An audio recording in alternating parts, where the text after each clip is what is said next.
नमो तस्स भगवतो अरहतो सम्मा संबुद्धस्स।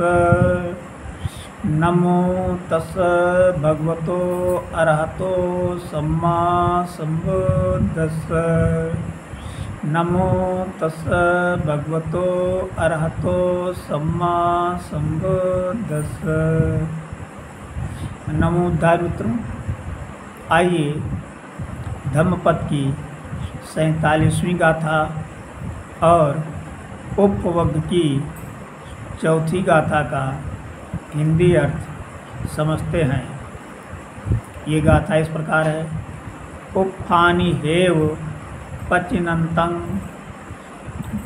व्यासत्तमनसंग नरंग सुत्तंग गामंग महो भोव मज्जु आदाय गच्छति। उपफानि एव पुष्पों के ही समान विषय भोगों को पचिनंतं चुनते हुए व्यासत्त मनसंग आसक्त मन वाले नरंग मनुष्य को सुत्तगामंग सोते हुए ग्रामवासी को महोगोयु भयंकर बाढ़ के समान मच मृत्यु आदाय लेकर गच्छति जाती है।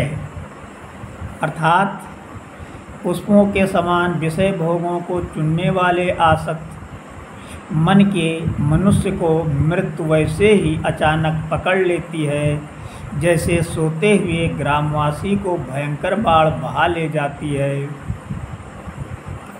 तो जीवन पर्यंत काम भोग के फूल मत चुनिए।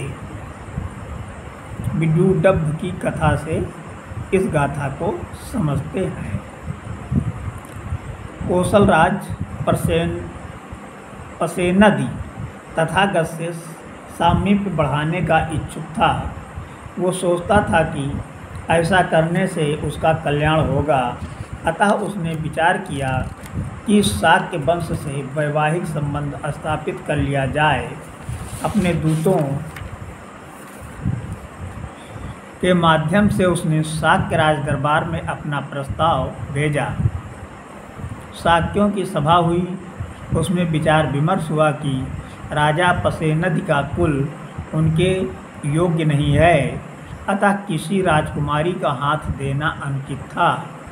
महानाम ने एक रास्ता निकाला जिससे पूर्णतः गुप्त रखा गया। राजकुल के बाहर वासव क्षत्रिय की एक लड़की से उसका विवाह कर दिया गया। वासव सुंदर थी। राजा पसेनदी उससे खुश था। बाद में उसे एक पुत्र हुआ जिसका नाम विदूडभ रखा गया। राजकुमार 7 वर्ष का हुआ। उसने नाना के यहाँ जाने की जिद पकड़ ली। वो नाना के यहाँ गया। वहाँ उसकी अच्छी खातिरदारी की गई।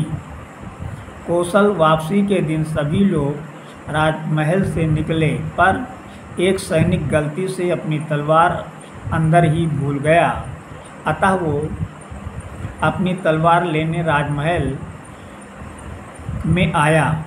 वहाँ उसने देखा कि एक नौकरानी उस स्थान को धो रही थी जहाँ राजकुमार विदूडभ बैठा हुआ था तथा बड़बड़ा रही थी, चले आते हैं दासी के लड़के अपवित्र करने, जगह साफ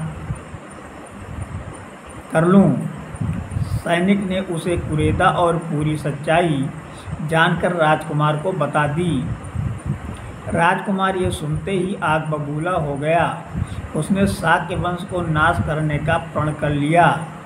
राजा पसेनद की सारी बात सुनकर क्रुद्ध हो गया। वो शास्ता से मिला। शास्ता ने उसे ठीक से समझा दिया। तब राजा पसेनद का गुस्सा शांत हो गया। कुछ समय बाद विदूडभ कौशल देश का राजा बन गया। उसने शाक्य राज्य पर चढ़ाई कर दी। महानाम शाक्य और कुछ अन्य शाक्यों को छोड़कर सभी को मार डाला। जो बचे थे वे तृणशाक तथा नलशाक के नाम से जाने गए। शाक्य वंश का नाश कर विदूडभ कौशल वापस जा रहा था। रास्ते में अचिरावती नदी पड़ती थी। नदी के किनारे वे सभी रुककर विश्राम करने लगे। अचानक नदी में भीषण बाढ़ आ गई। सभी उसमें डूबकर मर गए। इस प्रकार विदूडभ का भी अंत हो गया।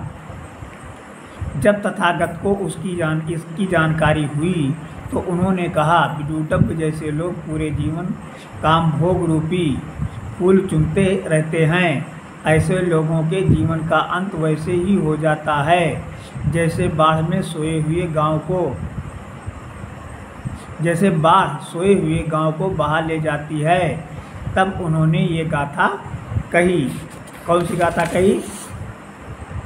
कि पुप्फकानि हेव पचनंत व्यासत्त मनसंग नरंग सुप्तंगामं महोघोय मच्चु मादाय गच्छति। गाथा समाप्त हुई।